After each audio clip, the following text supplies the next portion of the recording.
কোটা আন্দোলন ঘিরে জুলাই থেকে উত্তাল হয়ে ওঠে সারা দেশ। ছাত্র আন্দোলন দমনে শক্তি প্রয়োগ করে আইন শৃঙ্খলা বাহিনী, সংঘাতে জড়িয়ে পড়ে ক্ষমতাসীন দলের নেতাকর্মীরাও।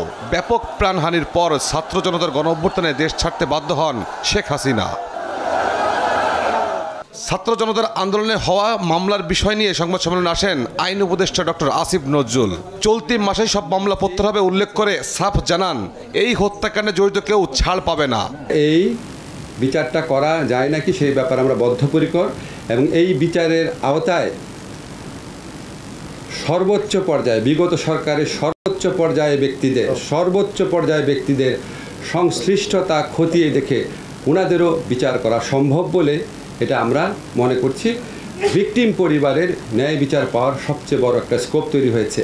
আপনারা জানেন আমাদের পুলিশ প্রশাসনকে কীভাবে ব্যবহার করা হয়েছে, আমাদের মন্ত্রীরা পুলিশ প্রশাসনকে কীভাবে ব্যবহার করেছে। আয়না ঘরের ক্ষতিগ্রস্তরাও গুমের মামলা করতে পারবে জানিয়ে বলেন, সাংবাদিক দম্পতি সাগররনী হত্যার বিচার অবশ্যই হবে। আয়না ঘরে যারা গুমের শিকার হয়েছেন তাদেরও স্কোপ রয়েছে, তাদেরও আইসিটিতে আসার, ইন্টারন্যাশনাল ক্রাইম ট্রাইব্যুনালে আসার স্কোপ তাদের রয়েছে।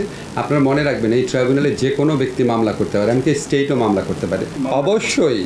অবশ্যই আপনারা রাজপথে থেকে আপনারা আমাদের উপর সারাক্ষণ চাপ রাখবেন। সাগররনী হত্যাকাণ্ডের বিচার না হলে জাতির কাছে আমরা সবাই দায়ী থাকব। আমি বিশ্বাস করতে পারি না যে এরকম একটা ফার্স করা হয়েছে, এরকম একটা নির্মম হত্যাকাণ্ড নিয়ে। অবশ্যই হবে। বিচার বিভাগের সবাইকে 10 কর্মদিবসের মধ্যে সম্পত্তি হিসাব দেওয়ার নির্দেশ দেন আইন উপদেষ্টা। বাংলাদেশের সুপ্রিম কোর্টের সাথে পরামর্শক্রমে সকল বিচার বিভাগীয় কর্মকর্তা এবং তাদের পরিবারের সদস্যদের দেশে বিদেশে অবস্থিত স্থাবর অস্থাবর সম্পত্তির হিসাব বিবরণী আগামী 10 কর্মদিবসের মধ্যে দাখিল করার নির্দেশ দিয়েছি। সাইবার সিকিউরিটি আইনসহ নিবর্তনমূলক সব আইন সংশোধন বা বাতিল করা হবে। পাচার হওয়া অর্থ ফেরাতে পদক্ষেপ নেওয়ার কথা জানান আইন উপদেষ্টা। বিবেচনা করবেন। জি, সবাই ভালো থাকবেন। তৌফিক মাহমুদ মুন্না, দেশ টিভি, ঢাকা।